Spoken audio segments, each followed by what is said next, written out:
2025 was a year of political upheaval for Canada. Former Prime Minister Justin Trudeau resigning triggered a snap election, and a leader brand new to the political game stepped in. Prime Minister Mark Carney was immediately thrust onto the front lines of an epic battle with Washington. He declared the U.S. is no longer a reliable partner, and right now there is no end in sight to that trade war. Across the river from our country's centre of political power sits the Canadian Museum of History, temporarily housing Inuit cultural items reclaimed from the Vatican, and a grand hall devoted to Indigenous cultures of the Pacific Northwest, including BC artist Bill Reid's sculpture, The Spirit of Haida Gwaii. Of it, he said, "The boat goes on forever, anchored in the same place." The sculptor was well known as an advocate for Indigenous sovereignty and land rights. A fitting location for our year-end interview with the Prime Minister. Prime Minister, thank you so much for taking time with us. Thanks for having me, Dawna. This time last year, you weren't in politics. Fast forward to today, and you're at the very heart of it. What have you learned in the last 8 months, and what has surprised you the most about being Prime Minister? What have I learned? Well, I'll tell you what has surprised me the most, even though having been around politics for a number of decades, in other words, you know, when I was a civil servant, when I worked at the Bank of Canada, the Bank of England, etc., I dealt with prime ministers in various ways. So I had a sense that the job is 24/7, 365 days a year. It's one thing to have that sense, it's another thing to live it. So in that respect, it is a surprise. There's just a host of issues that I'm sure we'll talk about, a subset of them today, that are on my mind that I need to make sure that the government is dealing with, anticipating moving forward. So that's probably the biggest surprise. And then of course the other aspect of being a politician is how you express those issues, how you speak with people and engage. And look, I'm not perfect at it. I think you figured that out, and I'm sure I'll demonstrate that in the coming minutes. Well, you called yourself a politician, though. You didn't used to do that. I am now a politician. I have to admit, I am Prime Minister, so yeah. I am a politician, but I'm still a pragmatist. It would be easier for you, though, if you had a majority. And you're inching towards that. Well, you are. You're one away now. Because you have managed to lure a couple of Conservative MPs to the Liberal caucus. Are you courting other Conservative MPs to push you over the edge? Well, it's interesting. I wouldn't have chosen that verb, lure. Courting? Luring? Lure or courting. Okay. What I would choose is they are attracted by what we are doing. And that's a key element. You're looking in Parliament to have the confidence of the House in the vernacular, in the term. So you need support of obviously your own caucus, but others to either support or not stand against what you're doing if you're in a minority. So did they come to you and say? Yes, absolutely. And did you meet with them, with Chris Stanchemont and Michael I met with them just at the end of what was a process, but in those cases they came to us. They were interested in, they were attracted by what the government is doing. This is a positive vote for the government, supporting the government at a crucial time for our country. And I'd underscore that there's a sense of responsibility that comes obviously with these roles. And we are in a better position as a country, my judgment, 9 months in to this government. Economy's better, we've got a plan, we're implementing that plan, we're making progress internationally, we're becoming more independent as a country. But we are still in a crisis because our neighbor, our biggest trading partner, has fundamentally changed his policies. So there is a sense of responsibility. The government's moving, it's attractive to members of the House, and they're coming to us. President Trump faces midterm elections next fall. Is one strategy simply to wait him out?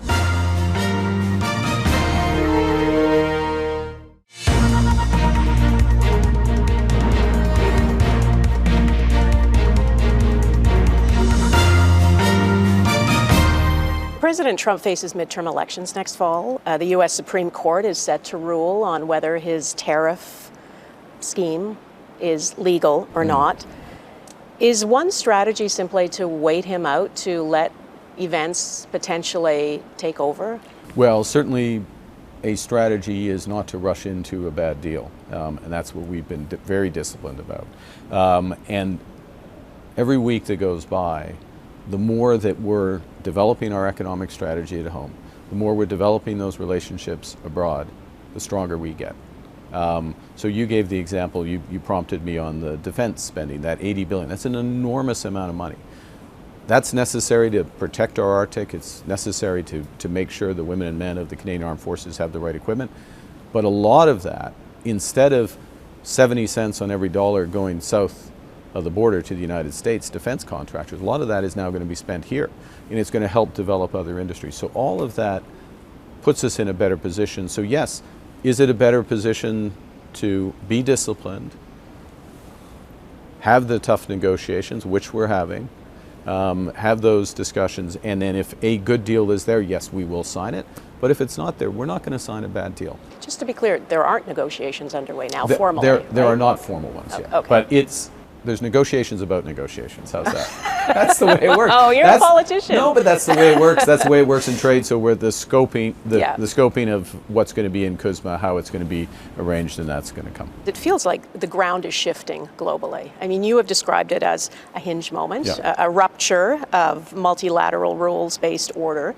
Where does Canada fit into that as a middle power? What kind of influence can we really wield? Yeah, it's very, first, I think it's very important that we recognize exactly what you just said, how much things have changed, and it's a very fluid situation internationally.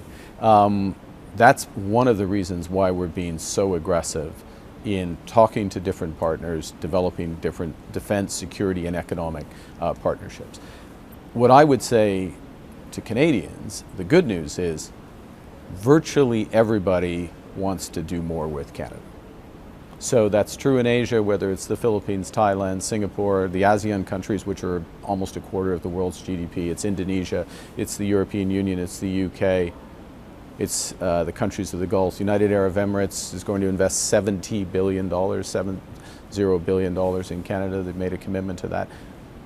They made the commitment. We didn't ask, that comes. So people want to do more with Canada because we have what the world wants. We have the values to which most of the world aspires. We're a reliable partner, and we're an increasingly confident nation that has ambition. So people want to deal with us. Now, that is good for our economy. It's good for jobs. It's good for the future. It's good for our independence from the United States. But it also brings an opportunity to help shape a world that is more dangerous, more divided. And we see an example. I'll give you one example of that. We are a member of something called the Coalition of the Willing to support Ukraine. So the United States is not a member of the Coalition of the Willing supporting Ukraine. We are major European countries. Australia is in, United Kingdom as well. So we're helping to shape, to create the possibility of a lasting peace there through security guarantees and other support. And that type of coalitions, different countries coming together on different issues, I think we're going to see more of that. Canada, with the right values and with influence because of we have what the world wants, I think we can play an important role there. Do you look like a hypocrite for backing an expansion of the oil sands after spending so much of your career warning about the dangers of climate change?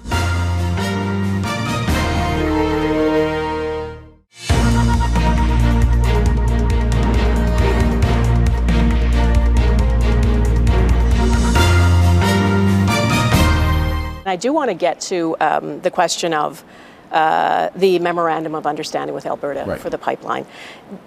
Do you look like a hypocrite for backing an expansion of the oil sands after spending so much of your career warning about the dangers of climate change? Well, not at all, because what I've said consistently is that the world is going to use hydrocarbons for coming decades under any scenario, net zero, 1.5 degree scenario, IEA's scenario. It's in the variance of 25, 30 million barrels per day of oil, down from 100, but still being used, first point. Second point is what kind of oil or hydrocarbons are going to be used? Low cost, low risk, low carbon. Third point, low carbon, crucial. If we are going to continue to supply hydrocarbons, it needs to be low carbon. That is why at the center of the Memorandum of Understanding is Pathways, which takes 16 megatons of carbon out, the equivalent of 90% of the cars and trucks in Alberta off the road, and that these are low carbon barrels. In other words, the production and the transportation of that oil. It's clean oil, I think, is the term that Alberta uses. Yeah, decarbonized oil. Yeah. Now, so that's, and then what else we've done, because the MOU, Memorandum of Understanding, it is the pipeline. It's a potential pipeline. It's Pathways. It is a 6.5 times increase in the effective carbon price. It is 75% reduction in methane. It is interties with the clean grid of British Columbia. It's nuclear investment in nuclear power as well. So it's a comprehensive approach to medium-term energy, which is a lower carbon energy. But climate change is not the urgent political issue that it once was. It's not on the top of everyone's agenda now. In this moment that we are in, countries are pulling back from their net zero commitments. Many countries haven't made their emissions targets, including Canada. So where are we at on that? Yeah, a couple of things. One, globally, we're off track. Exactly what you said. The ability to keep temperatures below 1.5 degrees is slipped away. The ability to keep them below 2 degrees, which was the Paris objective, is what the focus is. That's the first point. The second, in terms of Canada, we are also, what the policies that I inherited are not sufficient to meet our targets. Okay, not sufficient to meet our targets, 2035 targets, and in part because regulation in and of itself isn't sufficient. You need the investment alongside it. And so part of the shift of the government is to really focus on those investments at scale. So that is clean grid, and you'll see early in the new year our electricity strategy for the country, our clean electricity strategy for the country, associated nuclear strategy for the country, carbon capture being part of this solution, and beyond. So it's about investment action in order to reduce those emissions, because what will happen, first off, there's the moral imperative of the moral obligation, responsibility for future generations of addressing the issue, but there's also the commercial reality. Climate has become less of an issue politically if you look at polling, but it is continuing, the climate change is continuing remorselessly, and what is happening is that the importance of being lower carbon, whether it's in energy, automobiles, aerospace, services, whatever industry, will only become more important. You just have to look at where China and others are going. We have an opportunity, we have an enormous opportunity in this country to leapfrog the United States. The United States has taken its eye off the ball on this. I mean, they've really downgraded it. We have an opportunity to leapfrog the United States. On top of that overall responsibility, we can create jobs, we can make life more affordable, we can build our economy, and we are going to take those opportunities as they come. Millions of Canadians who are struggling to pay the rent, who have difficulty buying groceries because the cost of everything has risen so much. What is your message to them?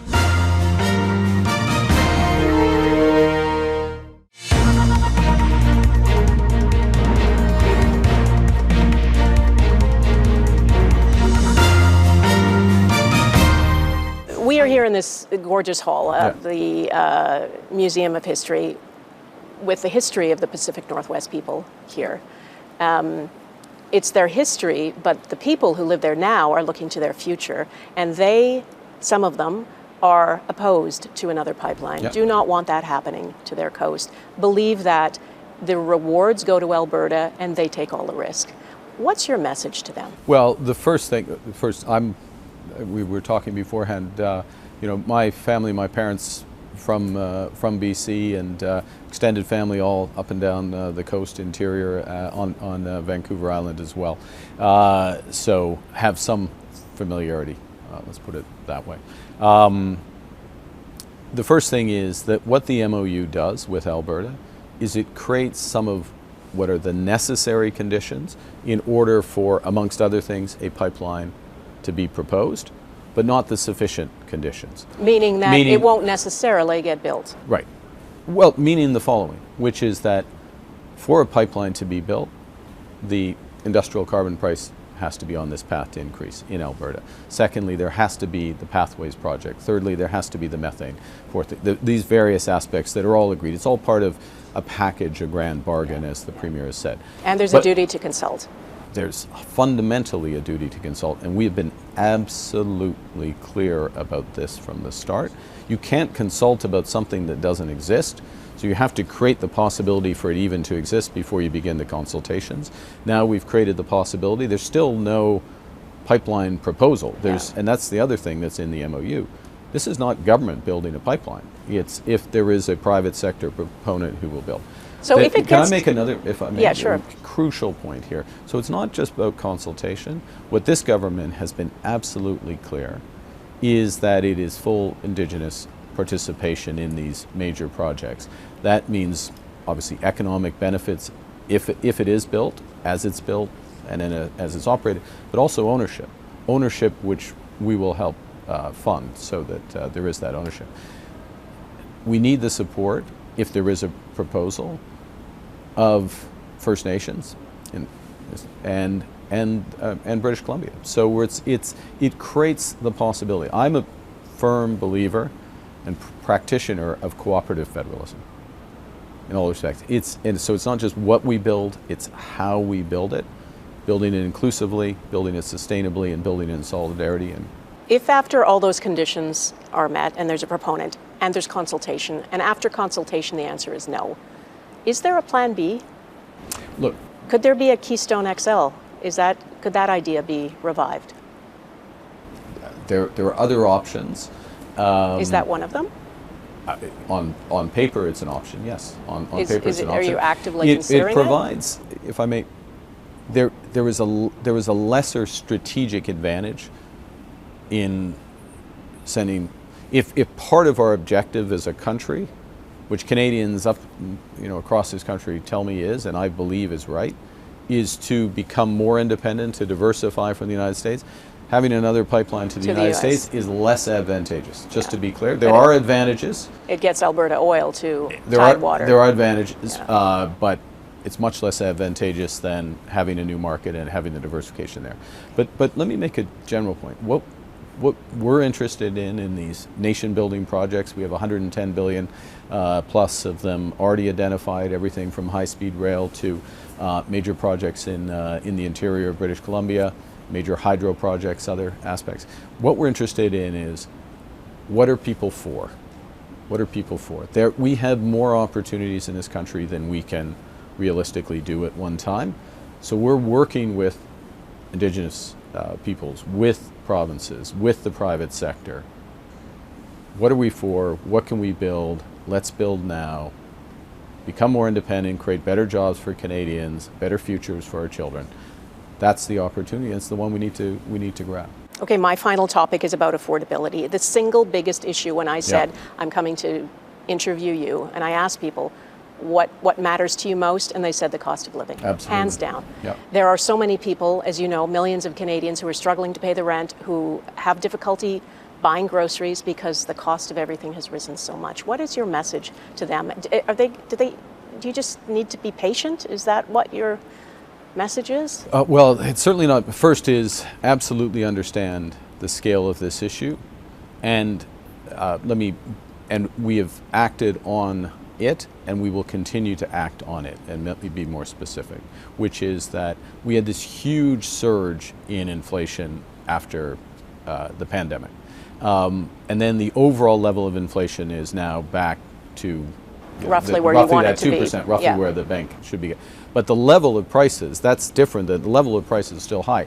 And on top of that, the food, the expenses of people who are less well off in the country are particularly high. Yeah. So the price of beef is high because of drought in the U.S. and challenges. The price of coffee has gone up, dramatically. So the price of groceries has gone up considerably. So there is this affordability. So what are we doing? First off, we cut taxes for everyone who pays taxes. 22 million Canadians. It was the first thing we did as a government. And this is material particularly for those less well off. Second thing we're doing is we have preserved all of the programs in a tough budget where we had to take tough decisions, a budget where we're saving $60 billion, a budget where we're cutting 10% of the public service, 20% of consultants in the last budget, we preserved, rightly, because these are fundamental. Childcare, $10 a day childcare. National School Food Program, which helps 400,000 of our least well-off children. We've made that permanent. Pharmacare, dental care, healthcare, the healthcare transfers to the provinces, all the things that help on the margin. It's not yet enough. What we have to do as well is we have to look for other opportunities, increase competition, get prices down. And fundamentally, what we have have to do is grow the economy. Yes, we have to grow the economy.